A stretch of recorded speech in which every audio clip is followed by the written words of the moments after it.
500, you want to have at least a 10 upload. So that's going to be this number here. So I have 500, right? And I only need 20 to be able to go ahead and do 1080p 60 frames per second at the highest number that YouTube recommends. Rule of thumb that I recommend is that whatever your upload speed is, cut that in half, and that's going to be the amount of bitrate you can utilize. So for me, it's 500. I can say 250. So 250,000 is what I have available, which is overkill for what YouTube is recommending. So now that we have that number there, and if you can't do 1080p because your internet speed, you can come here and do 720p 60, and you can see here that's going to allow you to go as low as 2,250, meaning you can just have a 5 upload, right? So this article is going to be available for you in the description of this video. So now that we know that bitrate, we're going to come back here, right? So I know that I can go ahead and put 9,000 because my internet can support it. So once you have that bitrate, you input that there. Your keyframe interval, you're going to put it at 2 seconds. In your profile, you're going to put it at high. You're going to go ahead and select OK. So now that we have our settings correct, what we're going to want to do now is, now that we have everything ready, we're going to go ahead and hit start streaming. And so that's going to say start streaming. You can see here that now we're live. So what we want to do is we want to go ahead and jump back over to YouTube to confirm that we're now sending over our stream. So you see here that now we are live. Everything is ready to go. Excellent condition. You're going to see here that I can monitor my chat, and now everything is ready to go, and I can start to go live with my audience. Now inside of OBS Studio, you're going to be able to manage your chat here on the left-hand side. But if you want to go ahead and have overlays and graphics to make your stream look professional, you want to go to streamdesigns.com, and I'll put a link in the description of this video where you can get overlays for your stream. And the package that I'm using here today is going to be called Shadow, that you can go ahead and find on Stream Designs along with other packages. So this is going to be the Shadow package, and that's going to go ahead and include everything that I need to make my stream look professional. So you can see here that I'm going to go ahead and have my overlay screens, my panels, my alerts, everything that I need to make my stream look professional. So you can go to streamdesigns.com to be able to get overlays. And then once you go ahead and have your overlays to be able to know how to go ahead and get them all set up, go ahead and watch this video where I walk you step by step on how to set up overlays inside of OBS Studio to make your stream look professional. And is what I have available, which is back into the computer. So you're going to want to come to a website called Question is,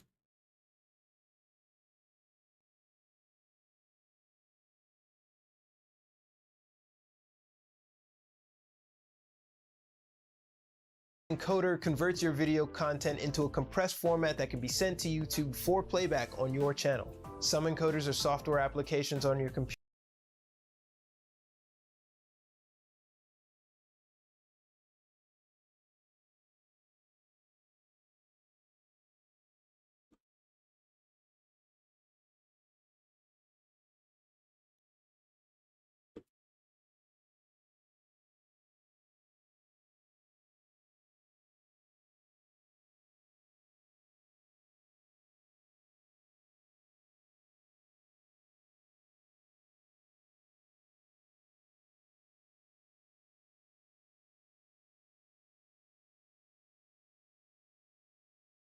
I just don't know why on YouTube.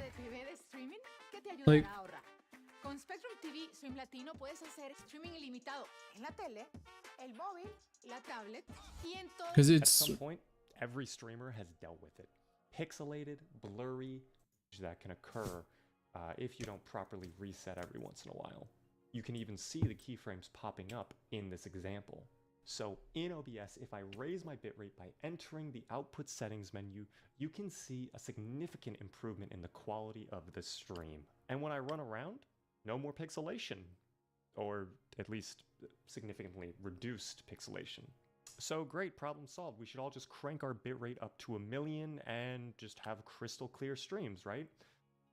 Well, no, and it's for a couple of reasons. Firstly, you need to take your network's upload speeds into consideration. If your upload speed is too low and you set your bitrate way too high, this can cause a lot of issues that are annoying for your viewers, like stuttering, dropped frames, or complete disconnections. Additionally, Twitch and YouTube actually have caps for how high you can set your bitrate in OBS. For non-partners on Twitch, this value is kind of low at 6,000 kilobytes per second, and while you can technically go past this value, it's really not recommended unless you're a partner, and it can cause some issues for you in the long run. For YouTube, however, the bitrate limit is much, much higher at a staggering 51,000 kilobytes per second. Now, if you want to make sure that the bitrate you set is perfect for you, you're going to need to determine your network speed. Now, there are many websites for determining this. You can use speedtest.net, that's typically the simplest one, but there are many other options out there. On my network, my upload speed tops out at about 20 megabytes per second. Next up, check what your streaming platform recommends you use for your encoder settings. Now, I typically stream on Twitch, which, by the way, if you'd like to watch me live on Twitch, you can check out my Twitch channel, TechnoBeaver, link in the description. Now, Twitch recommends that if you're going to be streaming at 1080p 60 FPS, that you use a bitrate of 6,000.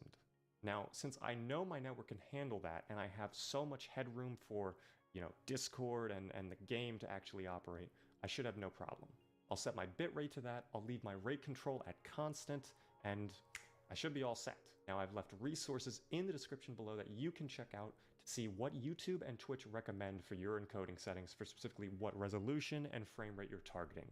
Now, if your network upload speeds aren't high enough for the bitrate, resolution, and frame rate that you're targeting, you're going to need to drop your settings, especially if you want to maintain a solid connection that won't result in dropped frames or disconnects. Again, refer to the provided documentation in the description below.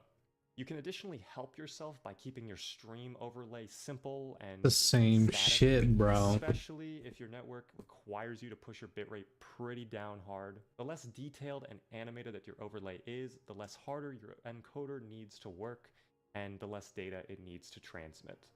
It's not going to be a huge help, but any improvement is an improvement.